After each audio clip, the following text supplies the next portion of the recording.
ఉప్పు సత్యాగ్రహం వార్తలు పత్రికల్లో చదివేవాణ్ణి. ఆ ఉద్యమంలో పాల్గొనాలన్న ఉత్సాహం కలిగింది, కానీ నాయకత్వం లేదు. అందుకే ఆ ఉద్యమం ఆ ప్రాంతంలో జరగలేదు. 1931లో డిగ్రీ పూర్తయింది.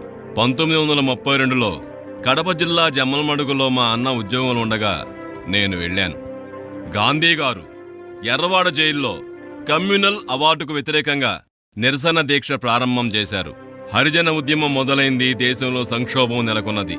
ఆ వార్తలు నా మీద చాలా ప్రభావం చూపాయి. మా అక్కగారు బాల్య వితంతు. అప్పట్లో కందుకూరి వీరేశలింగం పంతులు గారు నా హీరో.